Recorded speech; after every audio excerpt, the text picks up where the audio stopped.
देखिए, अब मौसम बहुत तेज़ी से बदल रहा है। सर्दियों की तरफ हमने बढ़ना शुरू कर दिया है, सर्दियाँ ही बढ़ रही हैं बहुत तेज़ी से।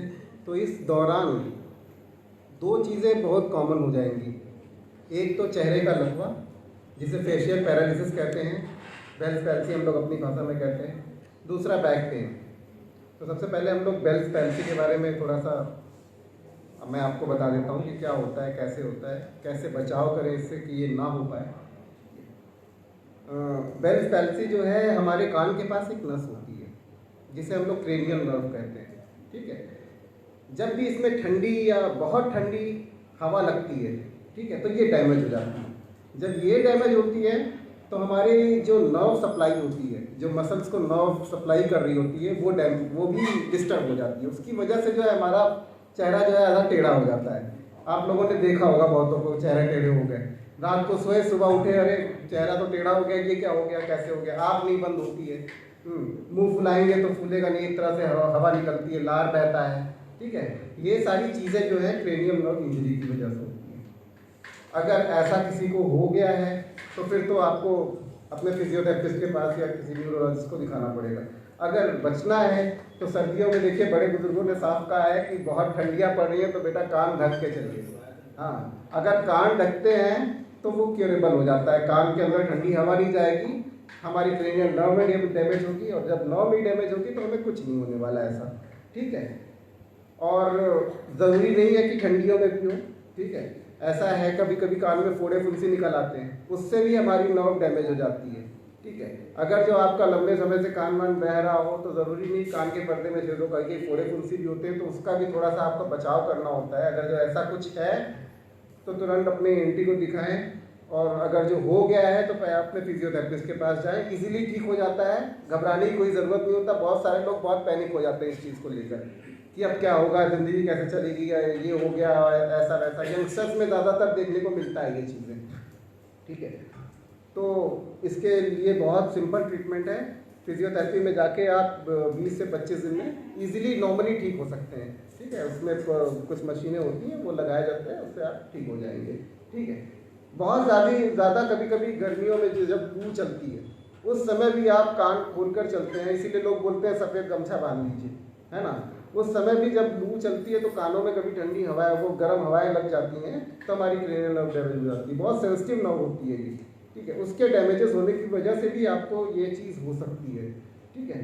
तो बचाव करें, बहुत ठंडी हो तो कान को अच्छे से ढकें, सर को अच्छे से ढकें। बहुत गर्मी पड़ रही है तो भी अपने कानों को अच्छे से ढकें, सर को ढकें, ठीक है। क्योंकि अगर जो ये चीज़ हो गई तो फिर आपको अपने डॉक्टर के पास जाना पड़ेगा। 20 से 25 दिन का ट्रीटमेंट है। अगर हो गई है तो घबराने की ज़रूरत नहीं है, इजीली ठीक हो जाएंगे आप, ठीक है।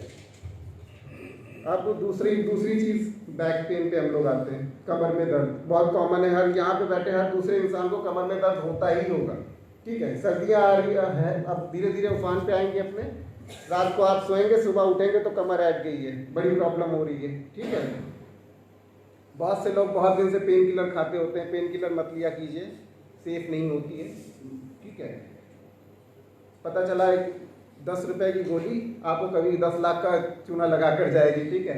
तो अगर जो ऐसा कुछ होता है बैक पेन वगैरह तो आप फिजियोथेरेपी में आ सकते हैं। बैक पेन की भी बहुत सारी कंडीशंस होती है, उसको इन्वेस्टिगेट किया जाता है।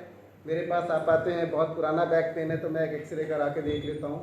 अगर आपने कभी एमआरआई वगैरह करा रखी है तो लेते आइए। 3 स्टेजेस होते हैं, स्पॉन्डिलाइटिस, स्पॉन्डिलोसिस, स्पॉन्डिलोलिस्थीसिस, ठीक है। स्पॉन्डिलोलिस्थीसिस बहुत रेयर केसेस में देखने को मिलता है।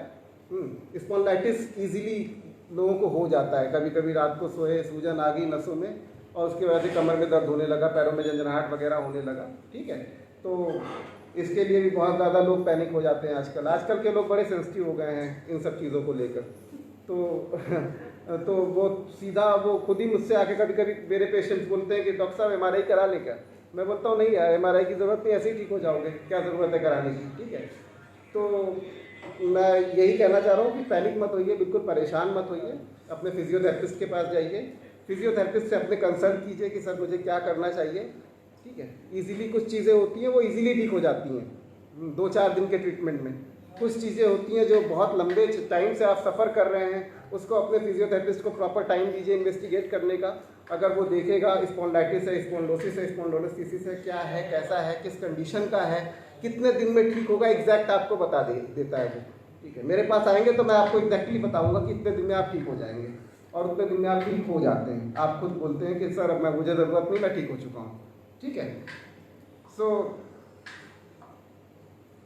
कभी कभी कुछ लोगों को रात में सोए और सुबह उठे तो पता चला पैर एकदम जाम हो गए, झंझनाहट है, एकदम दर्द की वजह से खड़ा होना मुश्किल हो रहा है, डिसबैलेंस हो रहा है चलने में। ठीक है, ये कभी कभी कुछ लोगों को स्लिप डिस्क हो जाती है।